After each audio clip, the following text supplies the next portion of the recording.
কি ব্যাপার রাধিকা ম্যাডাম, একা একা বসে এখানে কার কথা ভাবছেন? ভাববার মতো কে আছে আমার যার কথা ভাববো? কি বলছেন? পৃথিবীতে এত মানুষ, তাও আপনার ভাবনার মানুষ নেই?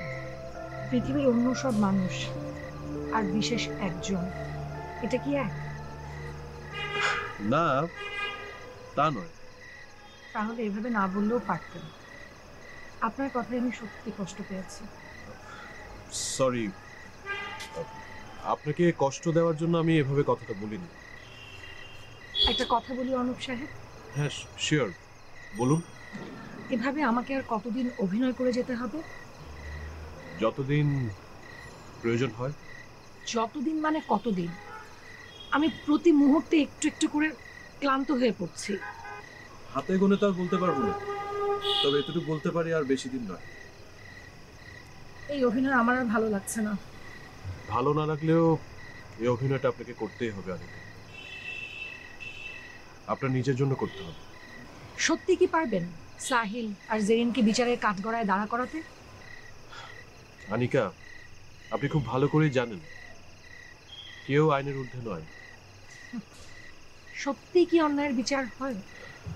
সব অন্যায়ের বিচার হয় কিনা আমি জানি না, তবে আমি এতটুকু বলতে পারি এই অন্যায়ের বিচার হবে। আপনি কিভাবে এতটা নিশ্চিত হচ্ছেন?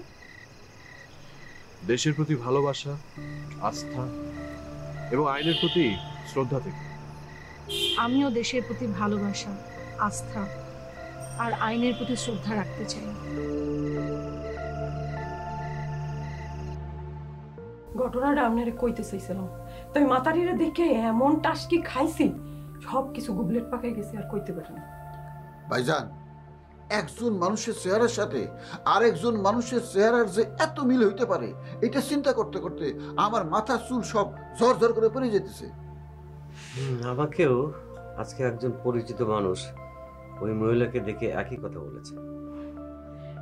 দেখছেন ভাইজান, মোরা যে আপনার মিথ্যে কথা কই না, হ্যাঁ এককালে হাতে নাতে প্রমাণ পাইলেন তো, মোরা মিথ্যে কথা কই না। ভাইজান, আপনি কিন্তু একটা কাজ করতে পারেন। ঠিক আছে, আপনি যদি ভাবিরে ভুলতে নাই পারেন, তাহলে এক কাম করেন, এই মহিলারে বিয়ে করে ফেলেন। কি সব দুঃখ শেষ। কি করলেন আপনি? কি আর মাহবুব ভাইজান, আপনি ওর কথা কিছু মনে করেন নাই। চরের দুলাবালি মাথায় লাগ গিয়া এককালে মাথা মতো আউলেই গেছে, এককালে উল্টো পাল্টা কয়, কিছু মনে করেন না ভাইজান। আপনাদের কথা শেষ হয়েছে এখন? ভাইজান, আমরা আপনার ঘরে আসলেই আপনি একই কথা কনকে। বাইরে আমি একটু একা থাকতে চাই, একা থাকতে চাই। এই মুহূর্তে আমার একটু একা থাকা খুব দরকার। ভাইজান একা মানে তো বোকা। এই যে মোরা আই আপনার লাই কথা কইতেছি, দুইটা সুখ দুঃখের কথা কইতেছি, হ্যাঁ তো আপনার খুশি হওয়া উচিত। আপনারা কি যাবেন? দয়া করে যাবেন প্লিজ। আপনি যখন চান না আমরা আপনার ঘরে থাই, তাহলে জায়গা যান। আরেকটা কথা ভাইজান, আমাকে কেউরে যদি আপনার দরকার হয়, আপনার সাথে সাথে কইবেন। মোরা এককালে দৌড় দিয়ে চললে আমার আসো।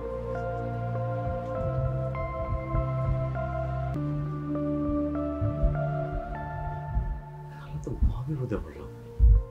হ্যাঁ, এই দুই চিড়িয়া আমার পিছনে লাগছে।